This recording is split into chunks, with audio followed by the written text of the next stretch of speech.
What's up and welcome back to the channel. The name is Ninja Knight. Make sure you like the video, make sure you share the video, make sure you subscribe to the channel and hit that notification bell up above for future uploads. Thank you. So here we have season 2 of The Mandalorian. That has been quite an underwhelming season in my opinion.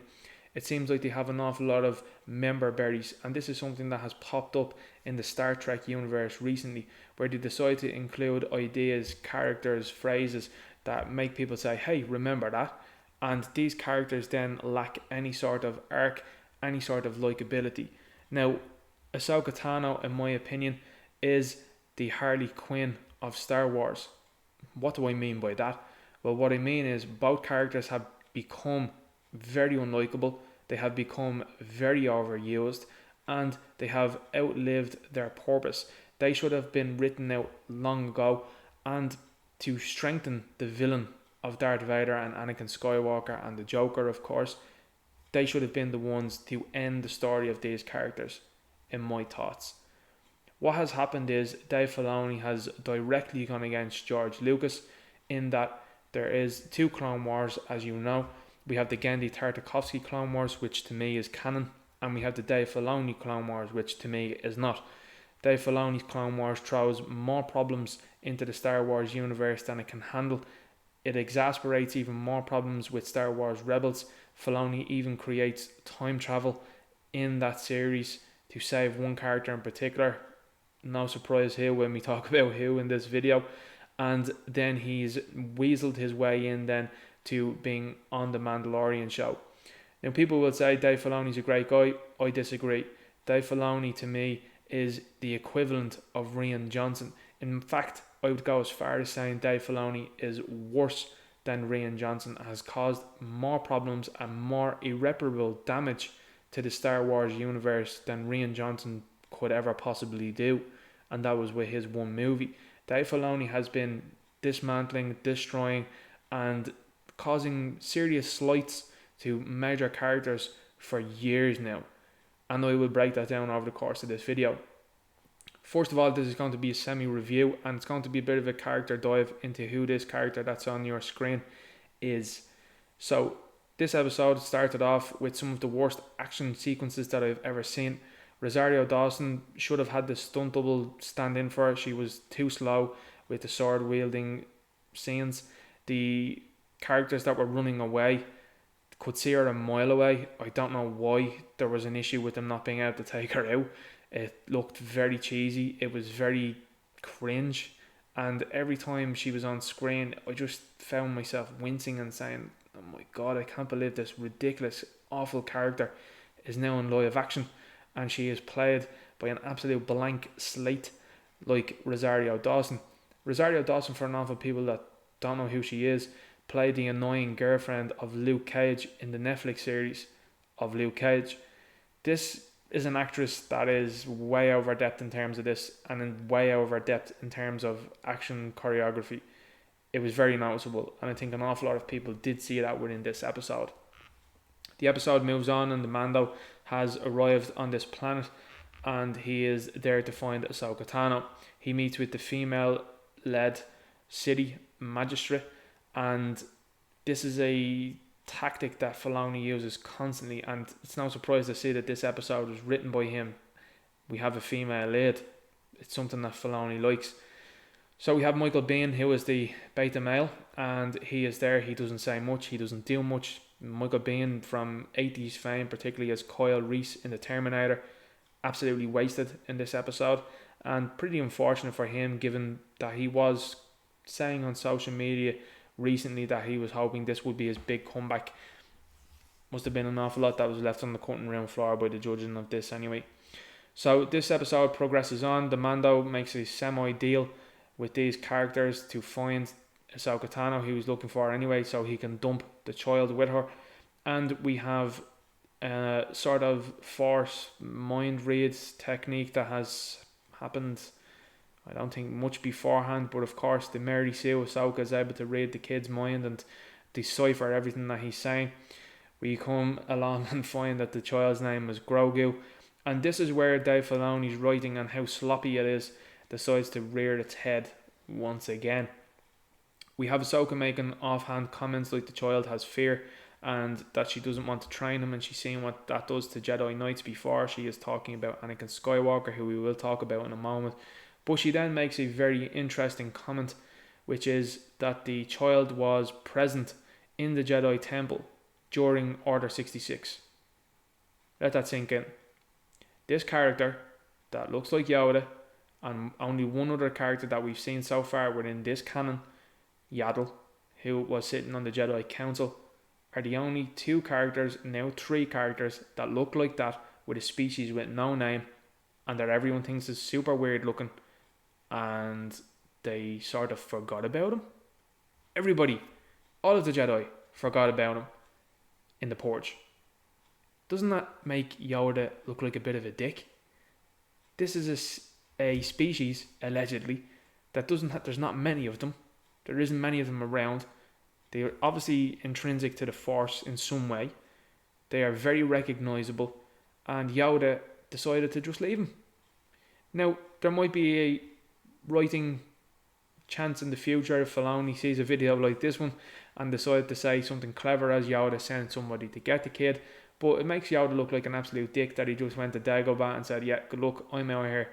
It also doesn't look good on any of the other prominent Jedi that supposedly survived Order 66. Again, another thing that Dave Filoni decided to do was introduce more Jedi, even though there was a Jedi Purge. This is it. This is the type of writing that we're getting. So all of the Jedi are gone. We have one last hope in Luke Skywalker. If it doesn't work out, there's actually an awful lot more people running around here, and some absolute cowards like Ahsoka Tano. When you actually look into the character, and Filoni doesn't intend this, by the way, that looks like an absolute coward of a character as things progress. So anyway, we'll progress on with this video. We have the child then. We find out the name is Grogu, and she basically says to the Mando, look, you help me out with what I have, I'll send you on your merry way and I'll tell you where to go, basically. So the episode progresses, Mando helps her out, and then Ahsoka decides then to face the female magistrate. Now, we're going to do a bit of a rewind here, and I'm going to explain why that fight with the magistrate is absolutely ridiculous, and it goes to heighten my sort of angst and disrespect and total lack of any sort of respect for Dave Filoni. Ahsoka Tano has a problem with this magistrate and facing her, and the magistrate is able to decommission one of her lightsabers with a spear. This magistrate doesn't appear to be a Force user, doesn't appear to use any sort of Force abilities, but is able to do this with Ahsoka Tano. Why is that important? Well, let's take a bit of a history lesson. So, in the Clone Wars, when they decided between himself and George Lucas that they were going to create this Padawan for Anakin Skywalker. Now, George Lucas does do strange things at certain times, but the Genndy Tartakovsky Clone Wars to me were absolutely perfect. They didn't include any Padawan for Anakin Skywalker, and Anakin Skywalker didn't need a Padawan. The Jedi Council already don't trust Anakin Skywalker. Why would they grant him a Padawan? So between episode 2 and 3, we're supposed to believe that Anakin had a Padawan. Now, George Lucas's original idea was for this character to die during Order 66. Now, whether that be by Anakin's hand or by the hand of the clones is unknown at this present time. What Filoni decided to do before Clone Wars was cancelled was decide to have Ahsoka walk off into the sunset. Basically walk away from the Jedi, preserving her and making sure that she wouldn't be killed. That was a bad move. That was a move that was always going to come back to haunt people. Now, when you do see some of the Filoni and the Ahsoka fanboys, they are very militant, they are very loud, but they can never really kind of nail on and tack on why they like this character. There's never any sort of traits that they really feel close to, or any sort of character arc that these people feel close to whatsoever with this character. They just say, oh well, she was strong-willed and she was a Mary Sue, essentially. Nonsense, in my opinion. So when you move on then into the Clone Wars, and we will talk about how Dave Filoni reinserted Season 7 when he made Rebels before Season 7, but we will talk about it in chronological order. So in Season 7 of the Clone Wars, Ahsoka Tano, after some of the most horrific Star Wars episodes I've ever seen, when she accompanied the SJW looking Martez sisters, ended up then getting her lightsabers gifted to her by Anakin Skywalker and Obi Wan Kenobi. The same Obi Wan Kenobi that's a stickler for rules was cool with sending Ahsoka Tano with lightsabers, who had been untrained for quite a long time at this stage, and sending her on the mission. It just makes Anakin and Obi-Wan look like two absolute doofuses. Not only this, but in this scene, the clone troopers paint their helmets to look like Ahsoka's face. I mean, it's just laughable. I laughed my ass off when I seen that, personally. So then she ends up going to Mandalore, which Darth Maul, surprise, Darth Maul is still alive. Filoni brought him back. Bit of an EU nod that he tried to steal, but Katie Lucas was fortunately on hand to slap his hand away and say, no, that was in the EU, you didn't create that one there, buddy. And Filoni went back into his little box. So then we have Darth Maul, who is the ruler of Mandalore at this moment in time, and he has the Darksaber. So this is where I started to raise my eyebrows and started to say, hope he doesn't get let off the leash by Jon Favreau, but it appears he has. End of season 1, we do see Moff Gideon with this same Darksaber. So Ahsoka Tano is able to face Darth Maul. Yes, you heard what I just said. A childish character that has not wielded a lightsaber for a very long time is able to face Darth Maul. The same Darth Maul that killed Qui-Gon Jinn, a Jedi Knight. The same Darth Maul that in Filoni's own Clone Wars was able to defeat Obi Wan Kenobi on a number of occasions, and also able to stand up and face Obi Wan Kenobi. This is Obi Wan Kenobi, who is one of the most famed and skilled swordsmen in the Star Wars universe. This is also a character within Filoni's Clone Wars of Darth Maul that was trained by the Emperor. He was trained in lightsaber combat by the Emperor and is able to face the Emperor within this. Now, this is the same Emperor that was able to deal with Yoda and numerous other characters fairly swiftly. Jedi Masters at that in Revenge of the Sith. Very quickly was able to deal with many Jedi Masters. Well, 3, I suppose, when you think about it. Possibly 4 if you want to talk about Mace Windu. But this is the total denigration of these characters. This is the total dissolvement of these characters. This is Dave Filoni at work. Absolutely no common sense and a destruction of canon wherever he goes. So she's able to face Darth Maul and ends up defeating Darth Maul. Instead of giving the moment to the clones, which I think would have been a better writing technique, he decided not to do that. This character then survives Order 66 when her clone Captain Rex, who has more allegiance to Anakin Skywalker, really hesitates. We haven't seen this in the Star Wars universe. We haven't seen it in Order 66 from the canon that we've seen so far from George Lucas, that any clone hesitated. They all went ahead with the orders, no question asked. But Captain Rex happens to hesitate for Ahsoka Tano. Oh, the writing's so bad. Anyway, we focus on then onto Rebels. Now keep in mind, she was able to face Darth Maul. Darth Maul at that. She goes on into Rebels, she faces Darth Vader. And she's able to stand toe to toe with Darth Vader. This is again the same Darth Vader that's an extremely skilled swordsman that who is absolutely murking individuals in this Star Wars universe, who is feared, who is a very skilled lightsaber combatant, and he was defeated by Obi Wan Kenobi, the Obi Wan Kenobi that trained him. Now, we are able to see that Ahsoka Tano can stand with Darth Vader. What does he have in common with Darth Maul? Both very powerful Force users, both on the dark side, both very aggressive characters. And eventually it seems like the temple crumbles and falls down amongst the both of them. And Vader gets away, and that is the end of Ahsoka Tano. But wait, we are seeing her in live action here on The Mandalorian. What has happened? Well, Dave Filoni decided to invent time travel in the Star Wars universe. Now think of all the things that could have happened in the Star Wars universe. Perhaps maybe, erasing Jar Jar Binks. Perhaps erase Rose Tico. Perhaps maybe stop some of the most horrible things in the universe, like the massacre of the younglings and the massacre of the Jedi in Order 66. What happens? Ezra Bridger decides to save Ahsoka Tano. Time travel. And now the character is back. This is a total disservice to the Star Wars universe. It breaks canon. This character is an absolute pet. A Filoni pony, as I will call him, because this is a complete and utter pet of Filoni. The same way that Bo-Katan is a pet and Sabine Wren. What have they got in common? Female characters. Very little personality. And they are essentially then made leaders of wherever they decide to go. Bear in mind, Dave Filoni was the one to push forward the female lead for the sequel trilogy, the Rey character. He was the one to push forward Leia as being essentially the chosen one in his vision.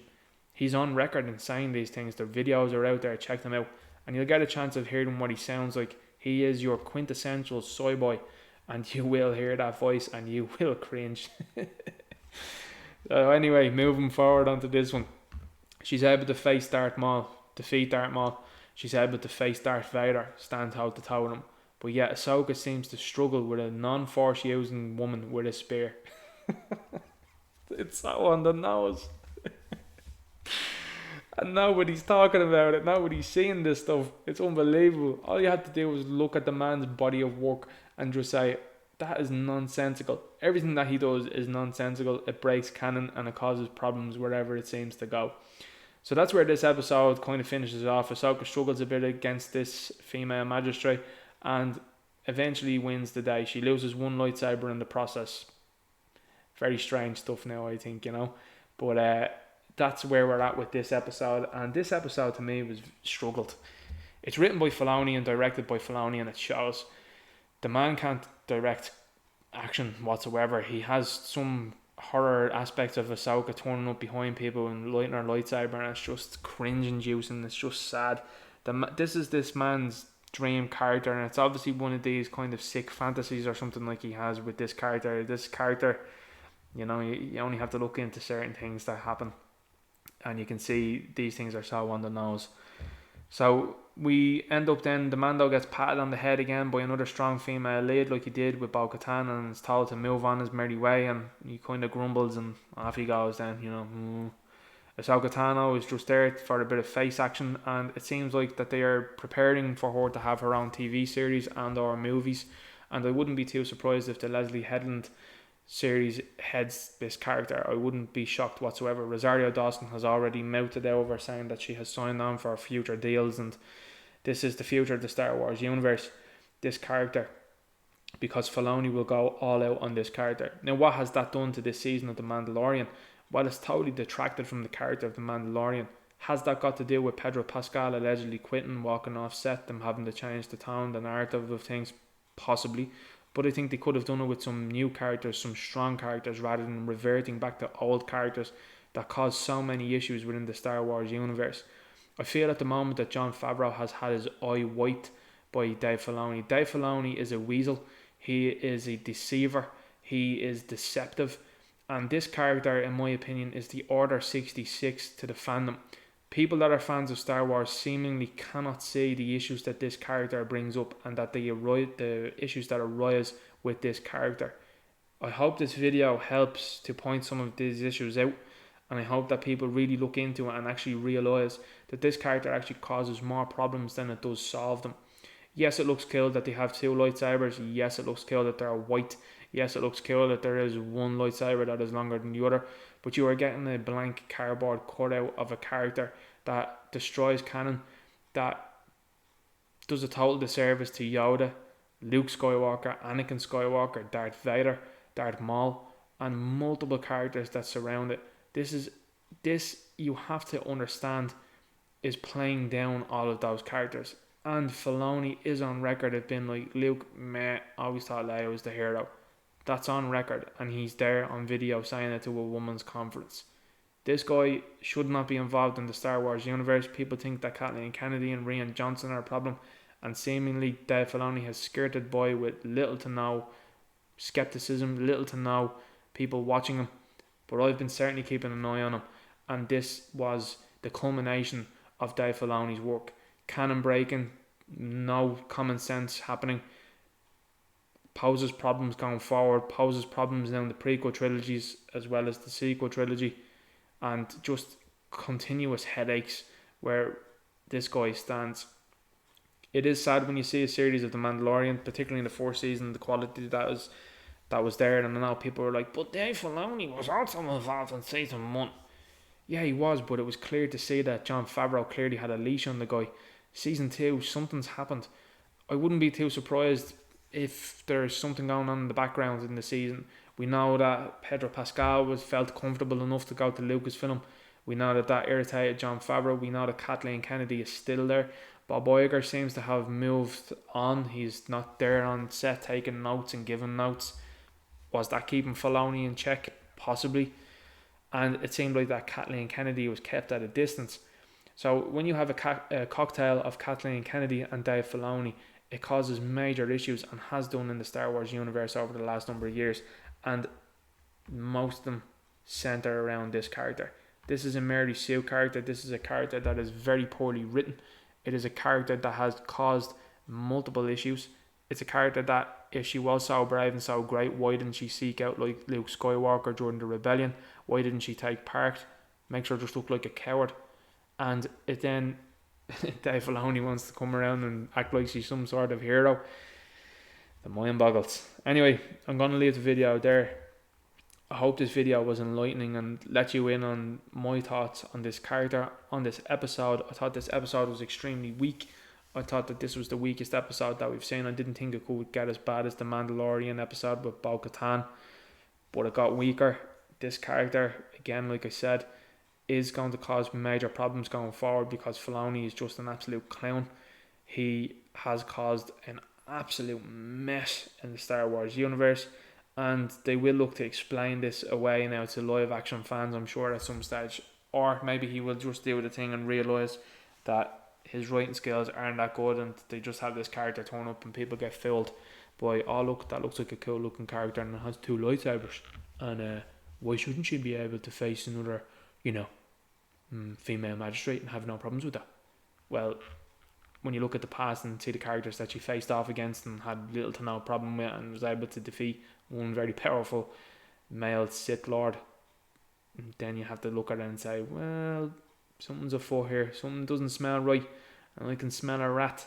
I can smell it a mile away, and I can smell one in Dave Filoni, the man that wears that cowboy hat. So make sure you like the video, share the video, subscribe to the channel, hit that notification bell up above. The Mandalorian has hit a very bumpy road. It seems to have hit a pothole. The wheels might have burst and come off, and this vehicle is going to stop moving. I've said on record, it's going to take 1 or 2 bits of messing for this to go off the rails, and it looks like it's starting to do that right now. This is Star Wars' last hope. This is Disney's last hope, is this series. And if this series starts to annoy fans and people start to realise the same things that I've been saying, and realise with this video especially the problems that are happening within this universe and what this character represents in disrespecting Yoda, disrespecting Luke, disrespecting Anakin, disrespecting Obi Wan, and many other characters that have been in the Star Wars universe, you might get a hint as to where this is going and why this should be pushed back on majorly. Talk to you later. May the Force be with you.